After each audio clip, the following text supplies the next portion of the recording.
क्या हुआ जब एक आतंकवादी ने साधु के भेष में महाकुंभ को निशाना बनाया? नमस्कार दोस्तों, अद्भुत मिरेकल चैनल में आपका स्वागत है, जहां हम आपको हिंदू धर्म से जुड़ी रहस्यमयी और दिलचस्प घटनाओं से परिचित कराते हैं। आज हम आपको एक ऐसी घटना बताने जा रहे हैं जो महाकुंभ के बीच घटित हुई एक भयंकर आतंकी साजिश के बारे में है। ये घटना न केवल एक बड़े हमले को टालने की है, बल्कि सतर्कता, साहस और सुरक्षा की अहमियत को भी दर्शाती है। तो आइए जानते हैं कैसे एक साधु के रूप में एक खतरनाक आतंकवादी ने महाकुंभ को निशाना बनाने की साजिश रची और कैसे इस खतरे को समय रहते नाकाम किया गया।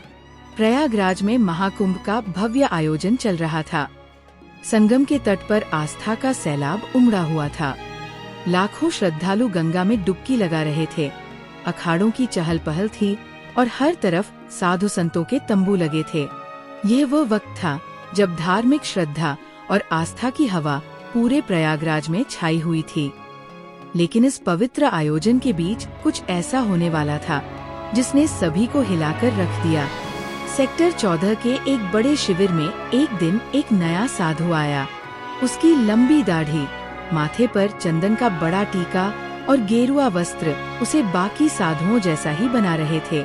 वह धीरे धीरे शिविर में दाखिल हुआ और मुख्य साधु के चरणों में झुक गया।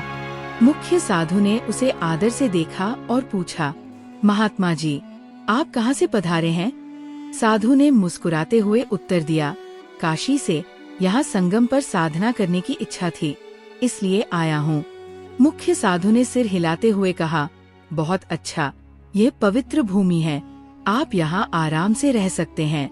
साधु शिविर के एक कोने में बैठ गया और अपने झोले से चंदन और राख निकालकर अपनी हथेलियों पर लगाया और ध्यान में बैठ गया। बाकी साधु उसकी ओर ज्यादा ध्यान नहीं दे रहे थे, क्योंकि महाकुंभ में रोजाना ऐसे नए चेहरे आते जाते रहते थे। लेकिन रात के समय उसका व्यवहार कुछ बदलने लगा। किशोर नामक एक युवा लड़का जो शिविर में सेवा कार्य करता था, ने पहली बार देखा कि ये साधु हर रात चुपके से शिविर से बाहर चला जाता है। एक रात किशोर ने देखा कि साधु गंगा घाट के पास गया और वहाँ जमीन में कुछ दबा दिया। किशोर को शक हुआ और उसने ये बात अपने दोस्त मनीष को बताई। मनीष ने इसे हल्के में लिया, लेकिन किशोर का मन शांत नहीं था। उसने ठान लिया कि वह इस संदिग्ध साधु पर नजर रखेगा। तभी एक गुमनाम कॉल आई, जिसमें बताया गया कि महाकुंभ में एक आतंकवादी साधु के भेष में छुपा हुआ है और वह किसी बड़े हमले की योजना बना रहा है। ये जानकारी पुलिस तक पहुंची और तत्काल सुरक्षा व्यवस्था कड़ी कर दी गई। इंस्पेक्टर राजीव शर्मा, जो महाकुंभ की सुरक्षा के प्रमुख थे, ने अपनी टीम को सतर्क कर दिया। उन्होंने कहा, हमें हर शिविर की जांच करनी होगी और खासकर नए चेहरों पर ध्यान देना होगा। किशोर और मुख्य साधु ने मिलकर उस संदिग्ध साधु पर नजर रखी। एक रात जब साधु गंगा घाट के पास गया तो किशोर ने देखा कि वह किसी अजनबी से मिल रहा था।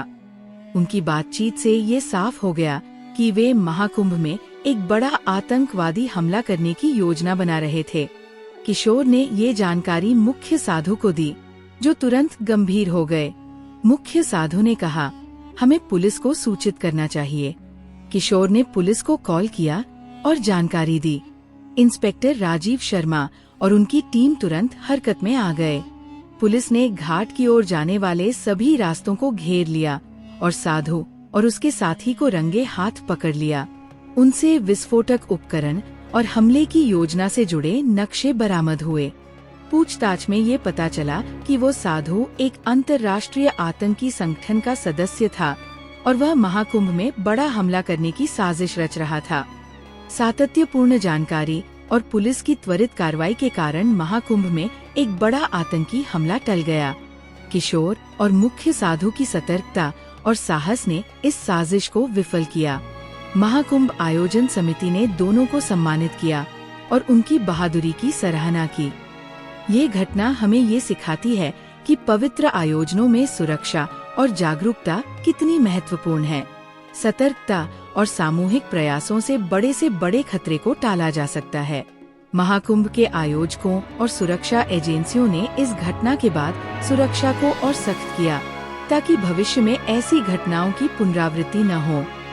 प्रिय दर्शकों, ये घटना हमें ये बताती है कि हमें हमेशा अपनी सुरक्षा और आस्था को लेकर जागरूक रहना चाहिए। ऐसी घटनाओं से यह भी साबित होता है कि सतर्कता और साहस से किसी भी खतरे को नाकाम किया जा सकता है। अगर किशोर और मुख्य साधु ने उस साधु पर ध्यान नहीं दिया होता तो शायद हम आज एक बड़े हादसे का सामना कर रहे होते। अगर आपको ये वीडियो पसंद आई हो और आप ऐसी और रहस्यमयी घटनाएं सुनना चाहते हैं तो कृपया हमारे चैनल अद्भुत मिरेकल को सब्सक्राइब करें और नए वीडियो की सूचना पाने के लिए बेल आइकन दबाना न भूलें।